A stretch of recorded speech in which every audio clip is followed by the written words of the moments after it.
کہ جو شخص کثرت سے موت کو یاد کرے اس کی خوشی کم ہو جاتی ہے اور اس کا حسد کم ہو جاتا ہے۔ دیکھو کثرت سے موت کو یاد کرنے پہ فرمایا دو چیزیں کم ہو جائے، ایک خوشی، اس خوشی سے مراد وہ خوشی نہیں ہے جو جائز خوشی انسان شب و روز مناتا ہے، اس سے بلا وجہ کی غفلت والی خوشی، غفلت والی جو خوشی انسان غافل ہو کر جو ہے وہ ایسی من مستی کی زندگی میں پڑ گیا کہ اس کو فکر ہی نہیں کہ مجھ پہ کس کے حقوق ہیں، اللہ کے مجھ پہ کیا حق ہیں، اللہ کے مخلوق پہ مجھ پہ کیا حق ہیں، ایسی بدمستی کی خوشیوں میں مبتلا ہے۔ فرمایا کہ وہ خوشیاں اس کی ختم ہو جاتی ہیں اگر موت کو یاد کرے گا، کہ وہ موت کو یاد کرے گا تو کہے گا بھائی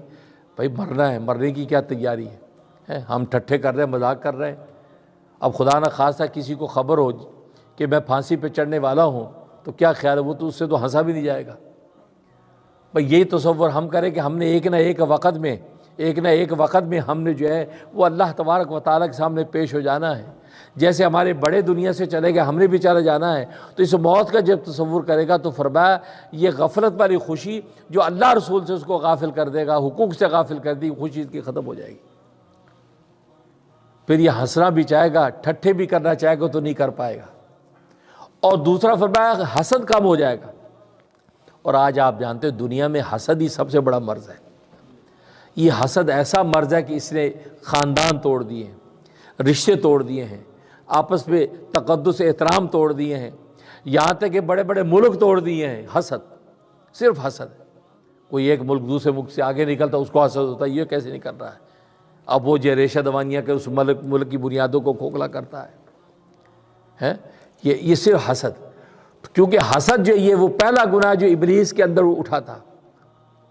ابلیس نے سب سے پہلا جو گناہ اللہ کے سامنے کیا وہ کبر کا کیا، اور آدم سے جو کیا وہ حسد کیا۔ آدم سے اس کو حسد ہو گیا کہ یار میں اتنی عبادت کر کر کے اس منزل پہ پہنچا ہوں، اللہ تبارک و تعالیٰ مجھے اپنا نائب بنائے بجائے اس کے کہ آدم کو بنا رہا ہے۔ یہ مٹی کا پتلا میری آنکھوں کے سامنے تیار کیا گیا ہے اور اس میں روح پھونک کے اللہ تبارک اس کو میرا اپنا نائب بنائے گا، جبکہ گویا کہ میں نیابت کا مستحق ہوں، اور یہ مٹی سے بنا ہے، مٹی میں تو پستی ہے، بلندی پہ ڈالو پستی میں گرتی ہے، اور میں آگ سے بنا ہوں، آگ کو پستی میں ڈالو بلندی میں جاتی ہے، اور جس میں بلندی ہے اس کو سجدے کا حکم دیا جا رہا ہے۔ اس کو آدم سے حسد ہوا۔ تو پہلا گناہ جو پیدا ہوئی ابلیس کے اندر وہ حسد، اور حسد کی وجہ سے ہی اللہ سے بھی کبر کر بیٹھا گا، جی نہیں ہم نہیں اب بات کی آپ کی سنتے، انا خیر منہ، ہم اس سے بہتر ہیں، میں اس سے بہتر ہوں، خلقتنی من نار و خلقتہ من طین، آپ نے مجھے آگ سے پیدا کیا جس میں نسبت سعودی نسبت بلندی پائی جاتی ہے، وہ خلقتہ من طین، اس کو آپ نے مٹی سے پیدا کیا جس میں نسبت تصوری نسبت پستی پائی جاتی ہے، آپ بلندی والے کو پستی کے سامنے جھکنے کو حکم دے رہے۔ اللہ سے اسے تکرار شروع کر دیا حسد کی وجہ سے۔ تو کبر بھی حسد کی وجہ سے پیدا ہوا، کیونکہ آدم سے حسد ہو گیا تھا، اس کو آدم سے حسد پیدا ہو گیا تھا۔